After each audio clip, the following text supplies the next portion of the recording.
بسم الله الرحمن الرحيم. اللهم صل على محمد وآل محمد. الحمد لله رب العالمين، وصلى الله على سيدنا محمد نبيه وآله وسلم تسليما. اللهم لك الحمد على ما جرى به قضاؤك في أوليائك الذين استخلصتهم لنفسك ودينك، إذ اخترت لهم جزيل ما عندك من النعيم المقيم الذي لا زوال له ولا اضمحلال، بعد أن شردت عليهم الزهد في درجات هذه الدنيا الدنية وزخرفها وزبرجها، فشرطوا لك ذلك وعلمت منهم الوفاء به، فقبلتهم وقربتهم وقدمت لهم الذكر العلي والثناء الجلي، وأهبت عليهم ملائكتك وكرمتهم بوحيك ورفدتهم بعلمك وجعلتهم الذريعة إليك والوسيلة إلى رضوانك، فبعض أسكنته جنتك إلى أن أخرجته منها، وبعض حملته في فلكك ونجيته ومن آمن معه من الهلكة برحمتك، وبعض اتخذته لنفسك خليلا وسألك لسان صدق في الآخرين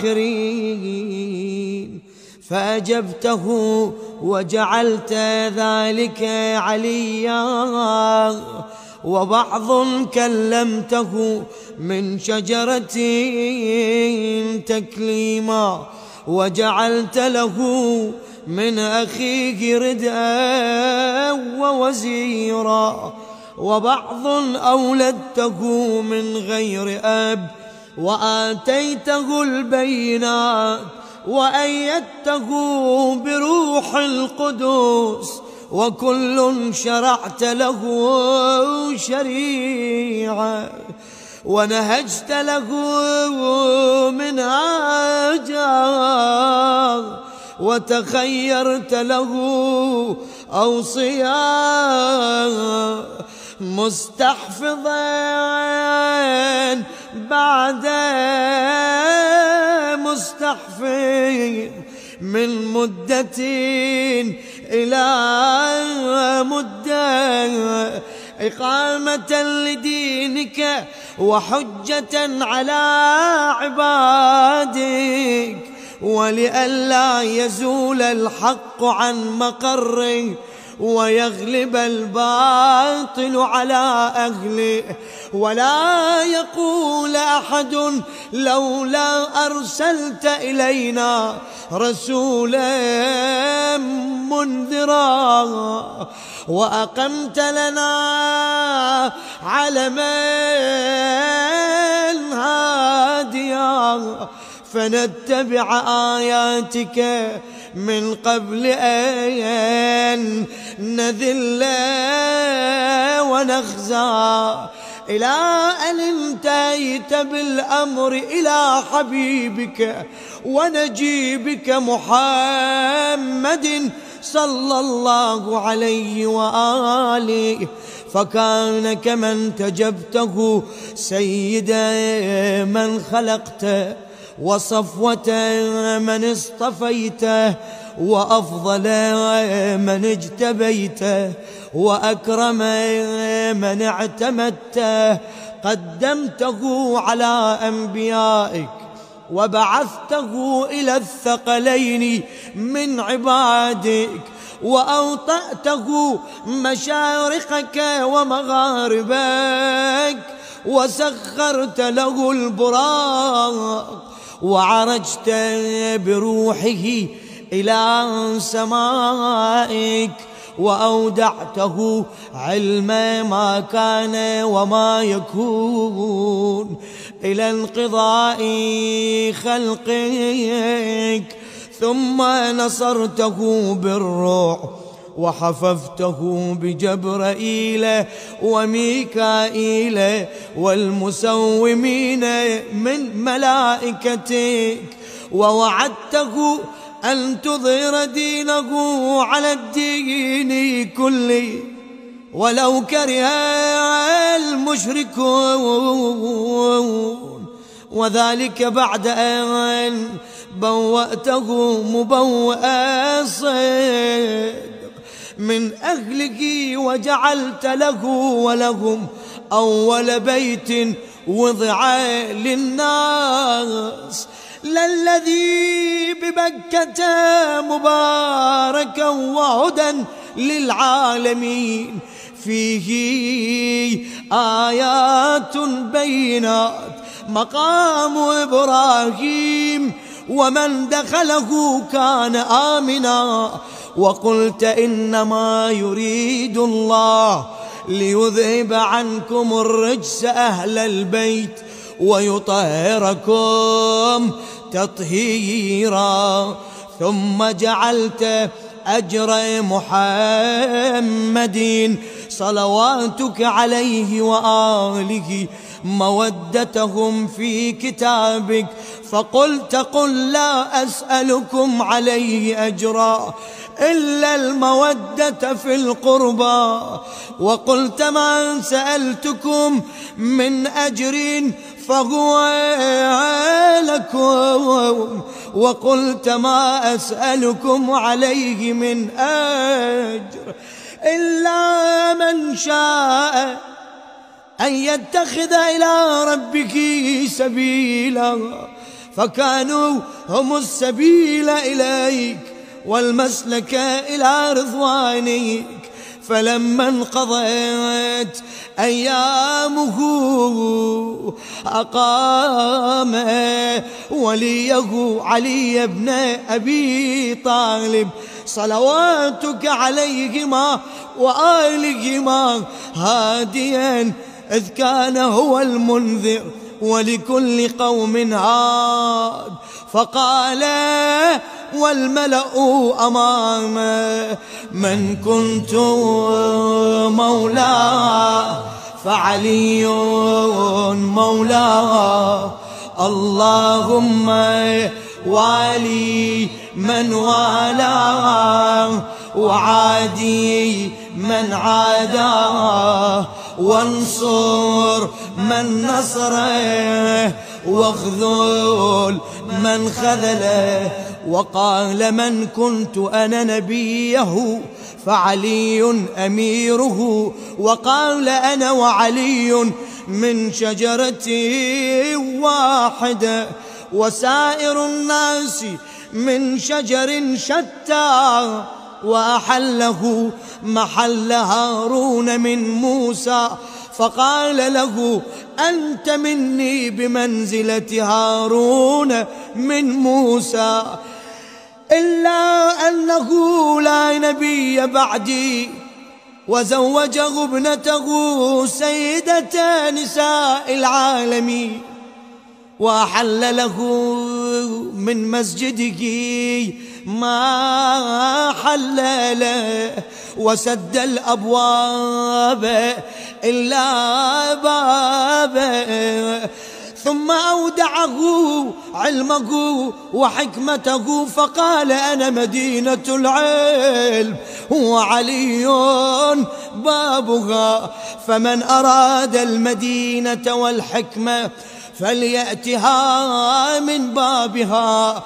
ثم قال أنت أخي ووصي ووارثي، لحمك من لحمي ودمك من دمي وسلمك سلمي، وحربك حربي والإيمان مخالط لحمك ودمك كما خالط لحمي ودمي، وأنت غدا على الحوض خليفتي، وأنت تقضي ديني وتنجز عداتي، وشيعتك على منابر من نور مبيضة وجوههم حولي في الجنة، وهم جيراني، ولولا أنت يا علي لم يعرف المؤمنون بعدي، وكان بعده هدى من الضلال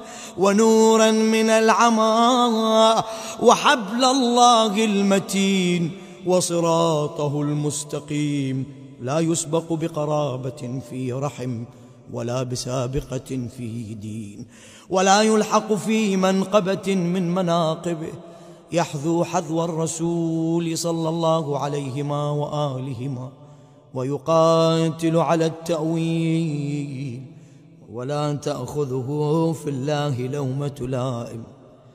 قد وتر فيه صناديد العرب، وقتل أبطالهم، وناوش ذؤبانهم، فأودع قلوبهم أحقادا، بدرية وخيبرية وحنينية وغيرهن، فأضبت على عداوته وأكبت على منابذته، حتى قتل الناكثين والقاسطين والمارقين، ولما قضى نحبه وقتله أشقى الآخرين يتبع أشقى الأولين، لم يمتثل أمر رسول الله صلى الله عليه وآله في الهادين بعد الهادين، والأمة مصرة على مقته، مجتمعة على قطيعة رحمه وإقصاء ولده، إلا القليل ممن وفى لرعاية الحق فيهم، فقتل من قتل، وسبي من سبي، وأقصي من أقصي، وجرى القضاء لهم بما يرجى له حسن المثوبة، إذ كانت الأرض لله يورثها من يشاء من عباده، والعاقبة للمتقين. وسبحان ربنا إن كان وعد ربنا لمفعولا، ولن يخلف الله وعده وهو العزيز الحكيم. فعلى الأطائب من أهل بيت محمد وعلي صلى الله عليهما وآلهما فليبكي الباكون، وإياهم فليندب النادبون، ولمثلهم فلتذرف الدموع، وليصرخ الصارخون، ويضج الضاجون، ويعج العاجون. أين الحسن أين الحسين، أين أبناء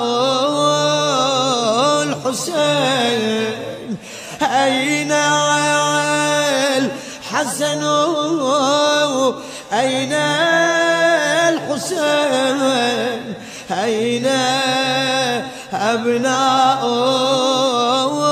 الحسين، أين الحسن أين الحسين، أين أبناء الحسين.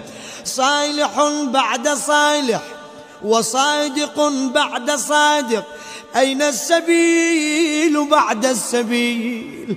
أين الخيرة بعد الخيرة؟ أين الشموس الطالعة؟ أين الأقمار المنيرة؟ أين الأنجم الزاهرة؟ أين أعلام الدين وقواعد العلم؟ أين بقية الله التي لا تخلو من العترة الهادية؟ أين المعد لقطع دابر الظلم؟ أين المنتظر لإقامة الأمت والعواج؟ أين المرتجى لإزالة الجور والعدوان؟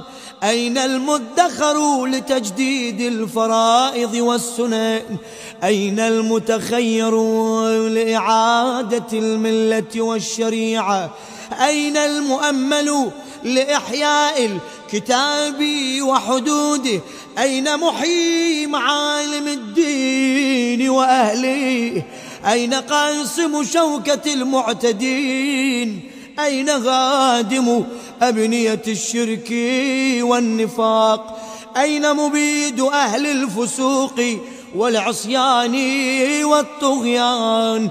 أين حاصد فروع الغي والشقاق؟ أين طامس آثار الزيغ والأهواء؟ أين قاطع حبائل الكذب والافتراء؟ أين مبيد العتاة والمرد؟ أين مستأصل أهل العناد والتضليل والإلحاد؟ أين معز الأولياء ومذل الأعداء؟ أين معز الأولياء ومذل الأعداء؟ أين معز الأولياء ومذل الأعداء؟ أين جامع الكلمة على التقوى؟ أين باب الله الذي منه يؤتى؟ أين وجه الله الذي إليه يتوجه الأولياء؟ أين السبب المتصل بين الأرض والسماء؟ أين صاحب يوم الفتح وناشر راية الهدى؟ أين مؤلف شمل الصلاح والرضا؟ أين الطالب بذحول الأنبياء وأبناء الأنبياء؟ أين الطالب بدم المقتول بكربلاء؟ أين المنصور على من اعتدى عليه وافترى؟ أين المضطر الذي يجاب إذا دعا؟ أين صدر الخلائق ذو البر والتقوى؟ أين ابن النبي المصطفى وابن علي المرتضى وابن خديجة الغراء وابن فاطمة الكبرى؟ بأبي أنت وأمي ونفسي لك الوقاية والحماية، يا ابن السادة المقربين، يا ابن النجباء الأكرمين، يا ابن الهداة المهديين، يا ابن الخيرة المهذبين، يا ابن الغطارفة الأنجبين، يا ابن الأطائب المطهرين، يا ابن الخضارمة المنتجبين، يا ابن القماقمة الأكرمين، يا ابن البدور المنيرة، يا ابن السرج المضيئة، يا ابن الشهب الثاقبة، يا ابن الأنجم الزاهرة، يا ابن السبل الواضحة، يا ابن الأعلام اللائحة، يا ابن العلوم الكاملة، يا ابن السنن المشهورة، يا ابن المعالم المأثورة، يا ابن المعجزات الموجودة، يا ابن الدلائل المشهودة، يا ابن الصراط المستقيم، يا ابن النبأ العظيم، يا ابن من هو في الكتاب لدى الله علي حكيم، يا ابن الآيات والبينات، يا ابن الدلائل الظاهرات، يا ابن البراهين الواضحات الباهرات، يا ابن الحجج البالغات، يا ابن النعم السابغات، يا ابن طه والمحكمات، يا ابن ياسين والذاريات، يا ابن الطور والعاديات، يا ابن من دنا فتدلى فكان قاب قوسين أو أدنى، دنوا واقترابا من العلي الأعلى. ليت شعري أين استقرت بك النوى، بل أي أرض تقلك أو ثرى، أبي رضوى أو غيرها أم ذي طوى. عزيز علي أن أرى الخلق ولا ترى، ولا أسمع لك حسيسا ولا نجوى. عزيز علي أن تحيط بك دوني البلوى، ولا ينالك مني ضجيج ولا شكوى. بنفسي أنت من مغيب لم يخلو منا، بنفسي أنت من نازحين ما نزح عنا، بنفسي أنت أمنية شائقين يتمنى من مؤمن ومؤمنة ذكرا فحنا. بنفسي أنت من عقيد عز لا يسامى، بنفسي أنت من أثيل مجد لا يجارى، بنفسي أنت من تلايد نعم لا تضاهى، بنفسي أنت من نصيف شرف لا يساوى. إلى متى أعار فيك يا مولاي، وإلى يا متى وأي خطاب أصف فيك وأي نجوى. عزيز علي أن أجاب دونك وأناغى، عزيز علي أن أبكيك ويخذلك الورى، عزيز علي أن يجري عليك دونهم ما جرى. هل من معين فأطيل معه العويل والبكاء، هل من جزوع فأساعد جزعه إذا خلا، هل قذيت عين فساعدتها عيني على القضاء. هل إليك يا ابن أحمد سبيل فتلقى، هل يتصل يومنا منك بعدة فنحظى. متى نرد مناهلك الروية فنروى، متى ننتفع من عذب مائك فقد طال الصدى. متى نغاديك ونراوحك فنقر عينا، متى ترانا ونراك وقد نشرت لواء النصر ترى. أترانا نحف بك وأنت تؤم الملأ، وقد ملأت الأرض عدلا وأذقت أعداءك هوانا وعقابا، وأبرت العتاة وجحدت الحق، وقطعت دابر المتكبرين، واجتثثت أصول الظالمين. ونحن نقول الحمد لله رب العالمين. اللهم أنت كشاف الكرب والبلوى، وإليك أستعدي فعندك العدوى، وأنت رب الآخرة والدنيا. فأغيث يا غياث المستغيثين عبيدك المبتلى. فأغيث يا غياث المستغيثين عبيدك المبتلى.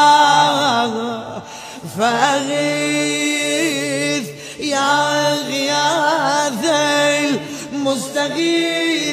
المستغيثين عبيدك المبتلى.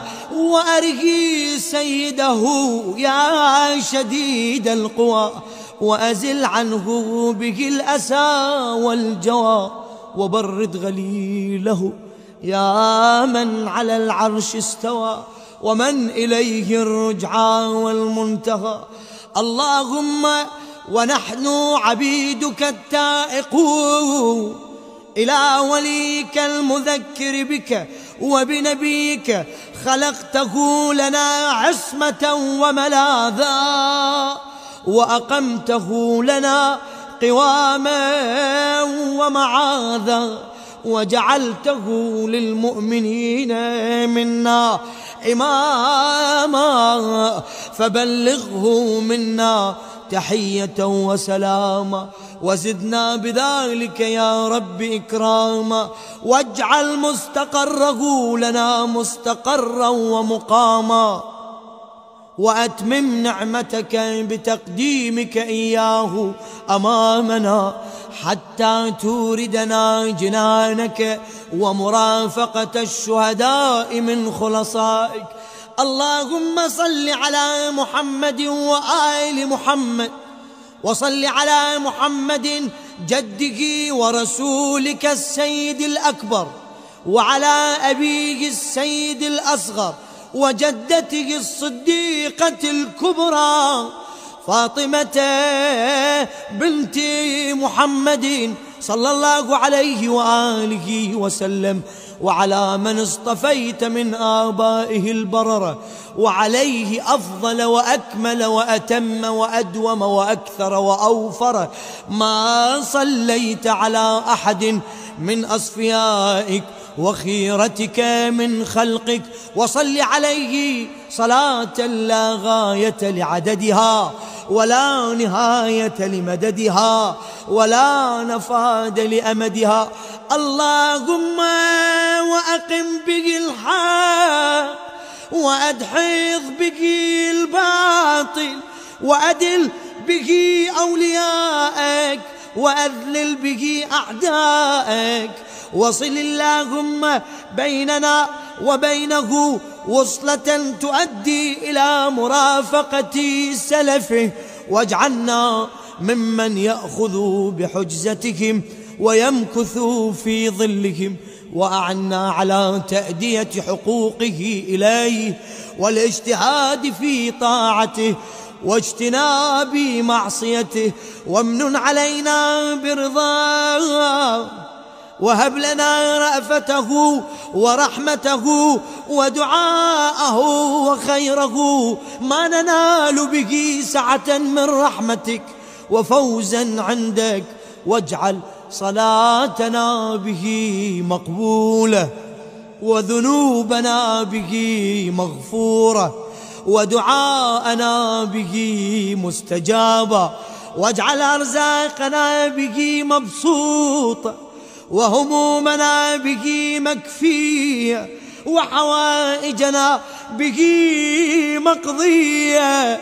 وأقبل إلينا بوجهك الكريم، واقبل تقربنا إليك، وانظر إلينا نظرة الرحيم نستكمل بها الكرامة عندك، ثم لا تصرفها عنا بجودك، واسقنا من حوض جده صلى الله عليه وآله بكأسه وبيده ريا رويا هنيئا سائغا لا ظمأ بعده يا أرحم الراحمين.